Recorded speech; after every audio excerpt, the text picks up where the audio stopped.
Hi guys, this is Christy, a negosyante in my Estonia. In this vlog, i-share ko sa inyo yung ginagawa ko bilang isang negosyante. Isa din akong tindera. May-ari po tayo ng isang maliit na sari-sari store dito sa Muñoz. Ito ay nakuha ng aking CCTV.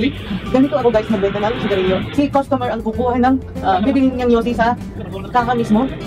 Hawakan ko na lang yung kaha. Kailangan talaga mabilis yung mata ko kasi nga yung customer din ay mabilis din yung kamay. Malaking tulong yung CCTV para ma-check kung tama yung kinukuha ni customer, yung pagbabayad at yung pagsusukli ko kay customer. Pinako ako sa kasi customer ng sa bayaran niyang cigarettes. Relax naman ako, tapos pagdating dun sa dulo guys, makikita niyo biglang dumalaw yung aking kamay.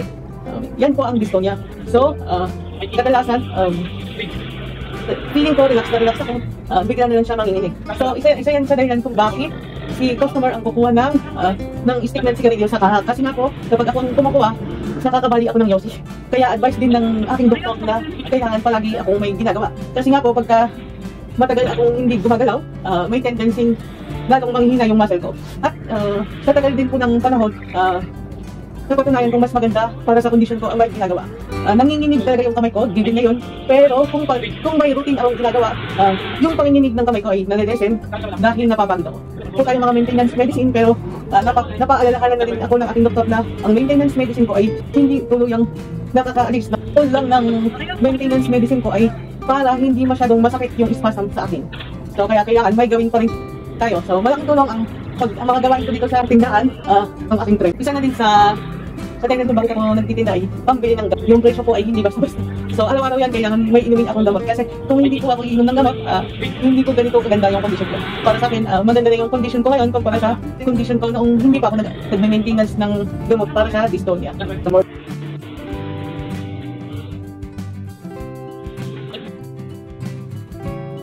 So dahil tayo ay isang wise na tindera, pagkatapos ng ating snack sa Boss Coffee, nagaya ako dito sa Friendship San Jose. Padet rin naman po yung pagitan ng Friendship San Jose at ng Boss Coffee. So dahil maaga pa naman, binibenta ko sa tindahan namin ay nanggagaling sa online store. May nagdi-deliver po sa bahay. Kaya lang may mga products pa rin na hindi nagdi-deliver sa akin at hinahanap ng mga customer ko. So yun po yung ating bibilin dito sa Friendship. Isa na po sa bibilin ko ay boy bawang. Meron din po tayong biniling mga condiments, toyo, suka. Tapos bibili din po tayo ng frozen, na siya namang pagkain namin sa bahay. So, kulang po yung cash na hawak ko. Gagamit na lang ako ng ATM, tapos yung pinagtindahan nito ay ibabalik ko din sa ATM. May pa-promo din po si Friendship na pag bumili ako ng 20 packs ng GTI product, meron akong isang boteng bilog. So, another previous din po yun. Kita din po yun. Ayaw ko pong lumalabas ng bahay, gawa ng nag-GCash po ako sa bahay. So, pagka pumunta kasi ako sa grocery para bumili ng mga ilang produkto na ibibenta ko, maabot din po ng 2 oras yung allotted time ko sa pag-grocery. So, sa 2 hours na po yun, may mga naghahanap na din sa akin sa bahay na magpapa-Gcash, magpapaload, magpapa-Xerox. Tsaka, sa ngayon po, iniiwasan ko din na lumabas na ba sa bahay gawa ng masyado ko napapagod.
Nakapag-grocery na tayo sa Friendship, San Jose. Ngayon naman, yung ating mga pinamili ay isasalansan na natin sa ating istante. Isa din ito sa pamatay oras ang pagsasalansan ng ating mga products dito sa ating tindahan. So ngayon, kadarating din ng ating delivery from grocery app. So magsalansan na tayo ng ating paninda. Itong mga kape, ito yung mga product na kailangan gupit-gupitin para mas mabilis ang pagtitinda pagka dumagsa na yung mga customer.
So, yung iba, sinasabit ko pa, ito nga, ginugupit ko yung bandang taas para magkaroon siya ng butas.